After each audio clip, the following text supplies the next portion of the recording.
YouTube पे ही घूम रहे होंगे, वीडियो सजेशन में दिखा होगा, टाइटल भी पढ़ा होगा, आंखें खुल गई होंगी कि यार आज तो फीमेल के सेटिस्फेक्शन की बात हो रही है कि कैसे किसी फीमेल को सेटिस्फाइड किया जाए। तो जल्दी जल्दी क्लिक करो, आ गए। चलिए वीडियो की शुरुआत करते हैं। तो जहां फीमेल सेटिस्फेक्शन की बात आती है तो वहां पे उसके लिए सिर्फ पेनिट्रेट करना ही काफी नहीं होता, उसमें आपकी बॉडी का पूरा इन्वॉल्वमेंट चाहिए होता है ताकि आप अपनी फीमेल पार्टनर की बॉडी को पूरी तरह से उसके अंदर सेंसिटिविटी क्रिएट कर सको, जिसमें आपके टंग प्ले, वो उंगलियों का जादू, उंगलियों का स्पर्श पूरी बॉडी पे, four play, cuddling, hugging, rubbing, body से बॉडी को रगड़ना, सेंसिटिविटी क्रिएट करना, इस तरह की चीजें शामिल होती हैं जो किसी फीमेल के अंदर एक्साइटमेंट बढ़ाने का काम करती हैं।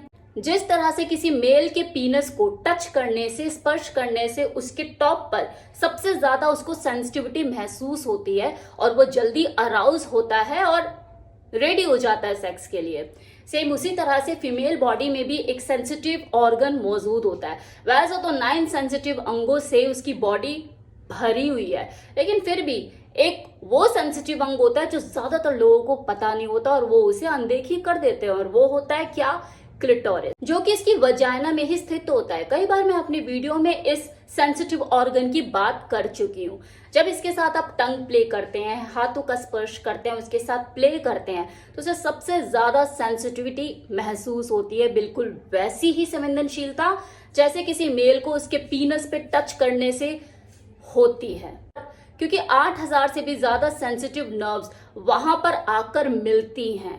इसलिए जब आप वहां पे उसे स्टिमुलेट करते हो क्लिटोरिस को, तो कोई फीमेल बहुत ज्यादा गर्म हो जाती है, वो फीमेल भी जो ठंडी पड़ी रहती है। कोई फीमेल अगर गर्म होने में टाइम लेती है, जैसा कि कमेंट सेक्शन में भी लोग कई बार लिख कर जाते हैं ना, आपने भी कमेंट्स देखे होंगे कि यार मेरी जो वाइफ है या मेरी जो गर्लफ्रेंड है वो जल्दी से अराउज नहीं होती, वो गर्म नहीं होती, ठंडी पड़ी रहती है, उसे चाहे मैं फोर प्ले कर लूं, जीभ से सहला लूं, हाथों का स्पर्श दे दूं, लेकिन उसमें कुछ चेंज नहीं आता। क्या पता उसकी बॉडी की जो रिक्वायरमेंट है उसके हिसाब से उसको आप सही डोज ना दे रहे हो। अगर आप उसके गर्दन के एरिया पे ही झूलते रहते हो, उसके कानों को ही टच करते रहते हो, ब्रेस्ट के साथ ही प्ले करते रहते हो, जिसे कर करके सह सह के वो बोर हो चुकी है, उसकी बॉडी में वो सेंसिटिविटी पहले जैसी नहीं रह गई है। मतलब आप शरीर के कुछ अंगों के साथ अगर सेम तरीके से फोर प्ले करते रहोगे तो उसमें सेंसिटिविटी डे बाय डे कम हो जाती है, जो कई बार लोगों को खुद भी एहसास नहीं होता यार मुझे पहले ऐसा प्लेजर क्यों नहीं आता।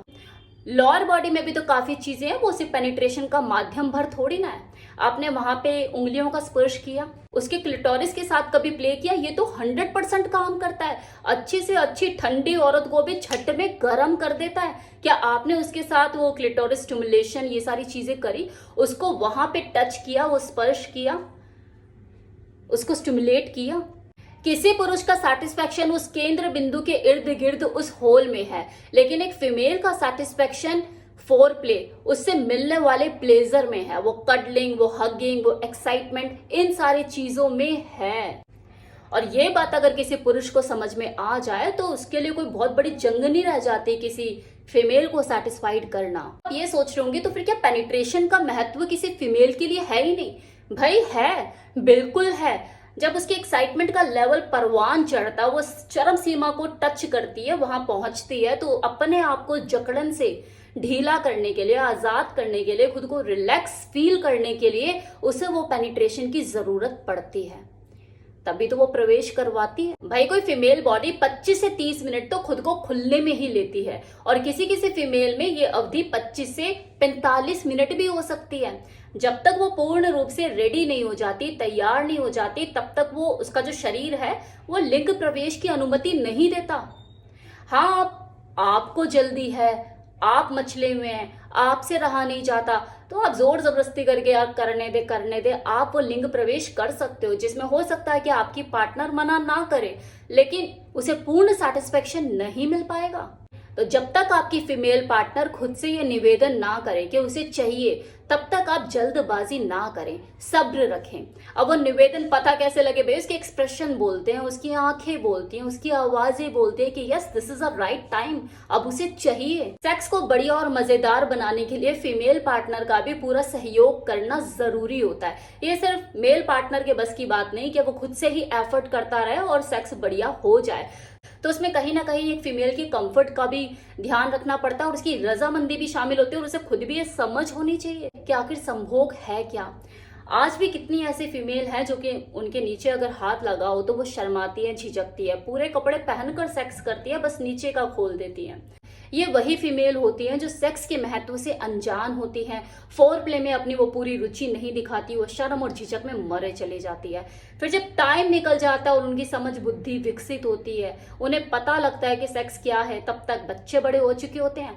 तब चाहने के बावजूद भी वो बाकी की जो अड़चने होती हैं वो उसके रास्ते में बाधा बनती है। वो अपने मन को कचोट सी के रह जाती है और खुद को तसल्ली देने के अलावा फिर उनके पास और कोई चारा नहीं होता कि चलो ये तो बच्चे बड़े हो गए हैं, बच्चों के करने की चीज है। ऐसे करके वो मन को तसल्ली दे सकती है और वो ऐसी तसल्ली खुद को देती भी है क्योंकि खुद ही रिस्पॉन्सिबल है वो उस कंडीशन की। तो इंस्टाग्राम पे, यूट्यूब पे कुछ ऐसा देख लेती हैं, फिर परेशान होते कि करे कैसे, क्योंकि बच्चे बड़े हो गए, अब टाइम नहीं मिलता, ये नहीं होता, वो नहीं होता। तो अपने फीमेल पार्टनर के कपड़े खोलने से ज्यादा जरूरी है उसके दिमाग को खोलना। दो लोगों के बीच में बेड पर वो खुलापन होना जरूरी है ताकि आप बढ़िया सेक्स एंजॉय कर सके। अब मेल पार्टनर तो यहाँ से अपने पूरे खिड़की दरवाजे खोल कर बैठा है और वहीं जो फीमेल पार्टनर है उसके ढक्कन पूरे बंद है, फिर कैसे होगा? फिर तो आप जितनी मर्जी इंफॉर्मेशन इकट्ठी कर लो कि रिया मल्होत्रा ने अपनी वीडियो में ये कहा, उस यूट्यूबर ने ये कहा, ये वाली यूट्यूबर ये कह रही है, लेकिन अगर आप उसे अप्लाई नहीं कर पा रहे, आपकी जो फीमेल पार्टनर है वो बिल्कुल नैरो माइंडेड है और वो आपको सपोर्ट नहीं कर रही, कोऑपरेट नहीं कर रही, फिर आप क्या ही कर लोगे उस नॉलेज का, उस इंफॉर्मेशन का। इसलिए मैं हमेशा कहती हूँ कि एक फीमेल का सेटिस्फेक्शन उसके ऊपर भी निर्भर करता है कि वो कितना इन चीजों को समझते हैं, क्योंकि ताली एक हाथ से नहीं बजती। कोई फीमेल खुद जिम्मेदार होती है अपनी संतुष्टि और असंतुष्टि की। अगर कोई फीमेल सेक्स से बचेगी, वो अपना फोर प्ले में उतना इंटरेस्ट नहीं दिखाएगी, टाइम नहीं निकालेगी खुद के सेटिस्फेक्शन के लिए, तो वो कैसे उसे संतुष्ट कर पाएगा? क्योंकि पेनिट्रेशन वाले गेम में टाइम नहीं लगता, लेकिन बॉडी को संतुष्ट करने में, उसकी रिक्वायरमेंट पूरी करने में टाइम लगता है और वही उसके पास नहीं होता। यहाँ पे थोड़ा सा समझने की जरूरत है। तो वो पुरुष जो अपनी तरफ से पूरी कोशिश करते हैं अपनी फीमेल पार्टनर को सेटिस्फेक्शन देने के लिए और पूरी अच्छी तरह से फोर प्ले भी करते हैं, पूरा टाइम लगाते हैं, एक एक चीज सेंसिटिव अंगों को साथ प्ले करना चाहते हैं, लेकिन वो हो नहीं पाता है क्योंकि उनकी फीमेल पार्टनर कभी तैयार ही नहीं होती है। तो खुद को ब्लेम ना दें कि यार मैं क्या इनकैपेबल हूँ। तो हर केस में फीमेल सेटिस्फेक्शन को लेके सिर्फ पुरुष ही जिम्मेवार नहीं होता, हम उसे ही ब्लेम नहीं कर सकते। लेकिन क्या है कि वीडियो में टाइटल यही दिया जाता है कि किसी फीमेल को संतुष्ट कैसे करें। आप किसी की भी वीडियो उठा के देख लो, टाइटल यही होगा, औरत को संतुष्ट कैसे करें, कहाँ छुएं, क्या करें, वो 4 तरीके, वो 5 तरीके, वो 6 तरीके, क्योंकि लोग जानना यही चाहते हैं। एनीवे, इस वीडियो में मैंने आपको फुल इंफॉर्मेशन दी है कि किसी फीमेल को संतुष्ट कैसे करें। तो इस चीज को समझिए और वो डिफरेंस भी समझिए और खुद को ब्लेम देना छोड़िए।